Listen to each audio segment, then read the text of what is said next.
Hello दोस्तों, कैसे हैं आप सब। मैं स्वप्निल आ गया हूं आपके लिए एक नया वीडियो लेके। तो चलिए स्टार्ट करते हैं।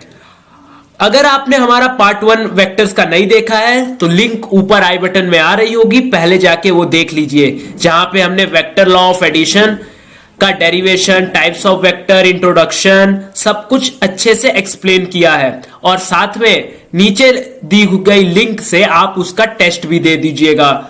और इस लेक्चर में भी नीचे आपको टेस्ट मिलेगा। लेक्चर कंप्लीट करने के बाद मैं आपसे रिक्वेस्ट करता हूं, प्लीज टेस्ट दे दीजिएगा।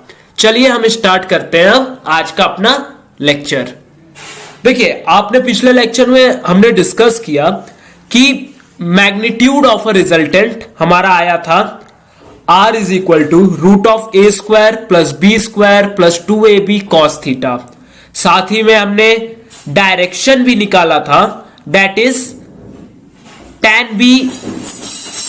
tan theta is equal to b sine theta plus a plus B cos theta. इन दोनों का डेरिवेशन हमने पिछले लेक्चर में किया था। तो आइए अब हम डिस्कस करते हैं हमारा special case in vector law of addition. देखिए, जैसे अब हमने आपको बताया कि हम रिजल्टेंट कैलकुलेट कर सकते हैं, लेकिन इसमें भी कुछ स्पेशल केस होते हैं। जैसे हमारा पहला स्पेशल केस है, if two vectors a and b are acting along the same direction. अगर दोनों वेक्टर का डायरेक्शन सेम है, जैसे कि ये देखिए, ये वेक्टर a, इसका भी डायरेक्शन राइट साइड है, और ये वेक्टर b, इसका भी डायरेक्शन राइट साइड है, तो इन दोनों के बीच एंगल क्या बनेगा? Theta is equal to 0। ठीक है, तो आप इसमें क्या करेंगे? A square plus B square plus 2ab cos theta. ये आप फॉर्मूला जानते हैं, आपने डिराइव किया है पिछले लेक्चर में।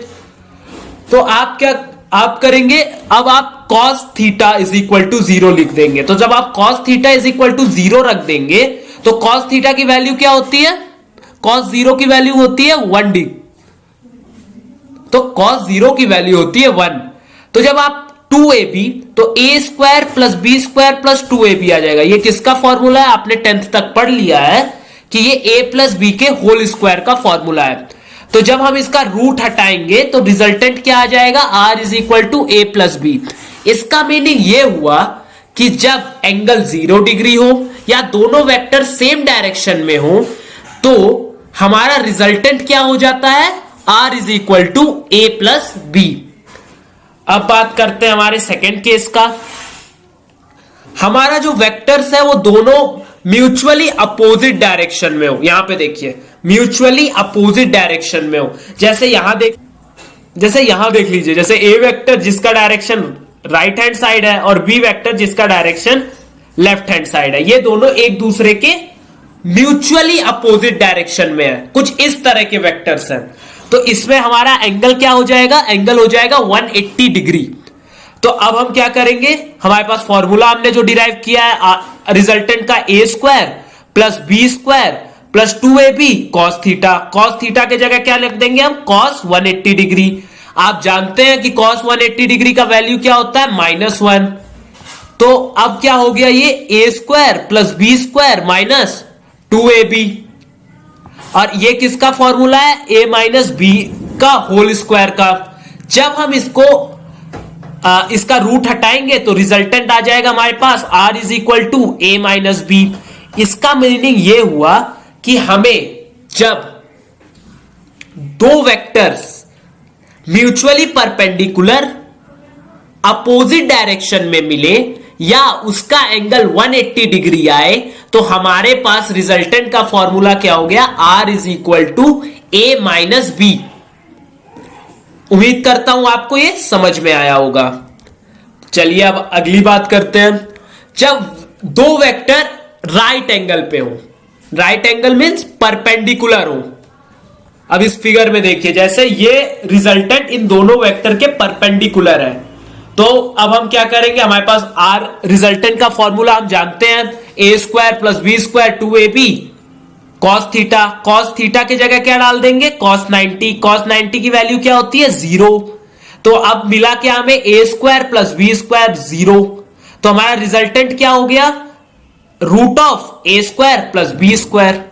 तो ये थे आपके ये तीनों भी स्पेशल केसेस, मैं एक और बार आपसे रिपीट कर देता हूं। जब हमारा सेम डायरेक्शन में हो और एंगल हमारा 0 डिग्री हो तो हमारा फॉर्मूला होगा R is equal to A plus B. जब हम अपोजिट डायरेक्शन में हो, जब हम म्यूचुअली अपोजिट डायरेक्शन में हो और हमारा एंगल हो 180 डिग्री तो हमारा फॉर्मूला होगा R is equal to A minus B. और जब हमारा एंगल 90 डिग्री हो और हम परपेंडिकुलर हो एक दूसरे के वेक्टर तो हमारा फॉर्मूला होगा R is equal to root of A square plus B square. अब आइए इस पे हम डायरेक्शन भी कैलकुलेट कर देते हैं। जैसे कि हमें पता था कि इसमें 90 डिग्री है तो tan थीटा हमारा b sine 90 plus a sine cos 90।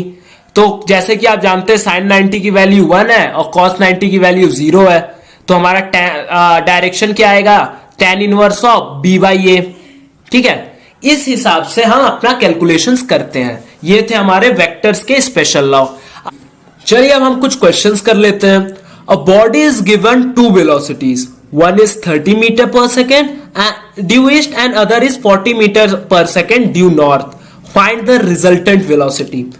अब ये देखिए, अब हम इसको ये देखिए, ये हमारा नॉर्थ डायरेक्शन है, ये हमारा ईस्ट डायरेक्शन है, ये हमारा नॉर्थ डायरेक्शन है और ये हमारा ईस्ट डायरेक्शन है। अब हमें इन दोनों के बीच का रिजल्टेंट निकालना है। तो हमने सबसे पहले अपना क्वेश्चन के हिसाब से लिख लिया 40 metre per second north direction, 30 metre per second east direction. ठीक है, अब देखिए इन दोनों के बीच हमारा एंगल कितने का बनता है, नॉर्थ और ईस्ट के बीच 90 डिग्री का। ठीक है, तो अब हमें इस दोनों का रिजल्टेंट निकालना है। तो ये तो हमारे पास गिवन पार्ट हो गया। अब रिजल्टेंट हो गया 30 का स्क्वायर प्लस 40 का स्क्वायर। इसको जब आप सॉल्व करेंगे, ये फॉर्मूला हमारा कब हम जानते हैं, देखिए तो अब हम जानते हैं जब हमारा थीटा 90 डिग्री हो तो हमारे पास कौन सा formula, R is equal to root of A square plus B square. यही फॉर्मूला हम यूज करेंगे। हमने इसमें वैल्यू सब्स्टिट्यूट कर दी, वेक्टर ए की वैल्यू 30 और वेक्टर बी की वैल्यू 40, और इन दोनों को जब हम आप सॉल्व करेंगे तो हमारा आ जाएगा resultant is equal to 50 metre per second. अब देखिए क्योंकि हमें रिजल्टेंट निकालना है तो हमने ये तो मैग्नीट्यूड तो निकाल लिया, साथ में हमें अब डायरेक्शन भी निकालना पड़ेगा। तो डायरेक्शन क्या होता है, tan थीटा। तो tan थीटा क्या हो गया,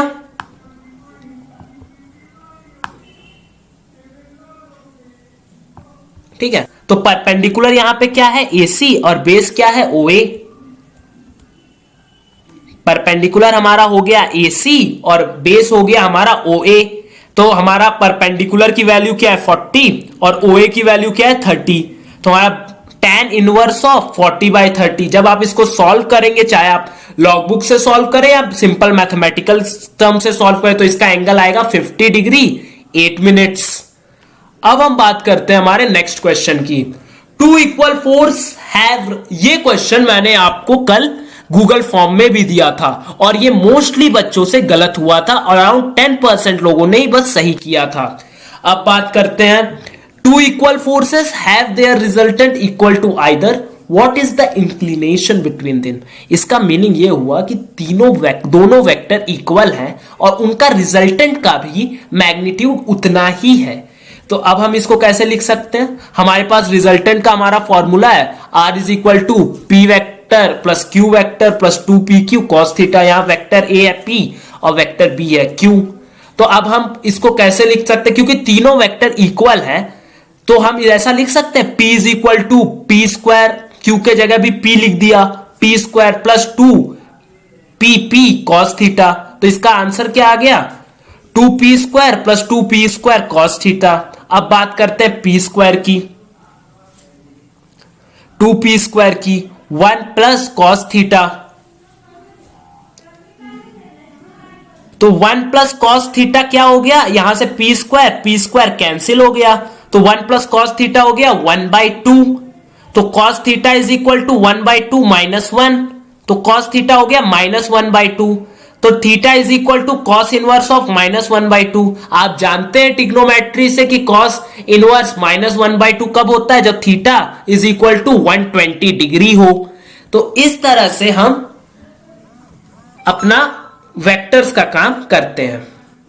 अब बात करते हैं हम रिजोल्यूशन ऑफ वेक्टर की। तो रिजोल्यूशन ऑफ वेक्टर बेसिकली क्या है? अभी तक आप क्या कैलकुलेट करते थे कि आपके पास दो वेक्टर है, उसका हम रिजल्टेंट कैसे निकालें। अब हमें क्या करना है, हमारे पास रिजल्टेंट को दो वेक्टर में कन्वर्ट क्या करें, उसको हम बोलते हैं रिजोल्यूशन ऑफ वेक्टर। अब ये जो है, जो कंपोनेंट y एक्सिस के अलोंग है उसको हम बोलते हैं y कंपोनेंट, जो कंपोनेंट x एक्सिस के अलोंग है उसको हम बोलते हैं x कंपोनेंट। अब हम बात करते हैं कि इसको हम निकालेंगे कैसे। पहले तो आप ये v cos theta v sin theta ये भूल जाइए।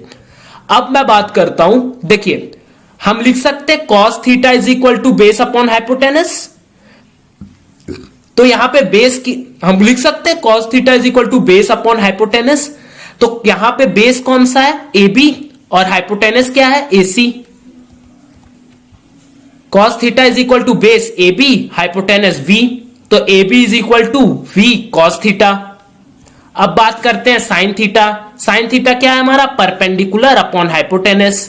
परपेंडिकुलर क्या है, BC, और हाइपोटेनस क्या है, AC। तो अब sin theta is equal to DA upon AC। sin theta is equal to DA, देखिए परपेंडिकुलर BC होगा तो BC के इक्वल हम DA भी लिख सकते हैं। तो हम लिख सकते हैं DA अपॉन AC, और AC क्या हमारा एक्चुअली V वेक्टर, तो साइन थी DA क्या हो गया हमारा, V साइन थीटा। अब एक चीज याद रखिएगा, इसको प्लीज रट्टा मारने की कोशिश मत करिएगा कि नीचे वाला कंपोनेंट V cos थीटा होगा और ऊपर वाला कंपोनेंट साइन थीटा होगा। एक्चुअली जिधर थीटा होगा इसको समझने की कोशिश करिए, जहां पे थीटा होगा उस लाइन वाला, उस साइड वाला कंपोनेंट हमेशा cos थीटा होगा, और उसके अपोजिट 90 डिग्री परपेंडिकुलर वाला कंपोनेंट हमेशा sin थीटा होगा। ठीक है, मैं एक और बार बताता हूं, जिस डायरेक्शन में आप थीटा रहेगा वो हमारा कंपोनेंट cos थीटा होगा, और उसका अपोजिट कंपोनेंट हमारा sin थीटा होगा। ओके, चलिए अब हम इस पे कुछ क्वेश्चंस देख लेते हैं। चलिए पहला क्वेश्चन आपके लिए ये है कि आप ही बताइए, find the component of a vector when theta is equal to 60 degree in figure. देखिए थीटा यहां पे 60 डिग्री, आपको BC और AC कंपोनेंट बताना है। पहले तो वीडियो पॉज करके खुद ट्राई करिए। चलिए अब देखते हैं, BC इज इक्वल टू क्या होगा, क्योंकि यहां थीटा है तो ये वाला कंपोनेंट कौन सा होगा, cos थीटा। तो हम लिख सकते हैं V cos थीटा, तो V into cos theta. cos theta कितना हमारा 60 डिग्री, cos 60 की वैल्यू क्या होती है 1/2, तो V अपॉन √2। अब बात करते हैं AB। AB मतलब ये वाला कंपोनेंट की। अब हमारा ये क्या होता है V sin थीटा, तो sin थीटा sin 60 की वैल्यू क्या होता है √3/2, तो √3/2 V वेक्टर।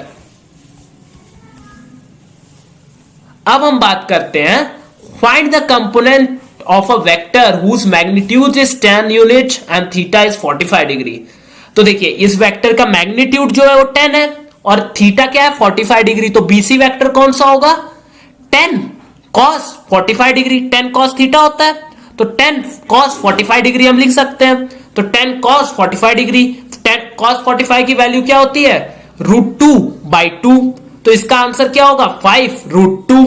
अब हम बात करते हैं AB कंपोनेंट की। अब AB ये वाला कंपोनेंट का क्या फॉर्मूला होता है, AB is equal to vector sine theta.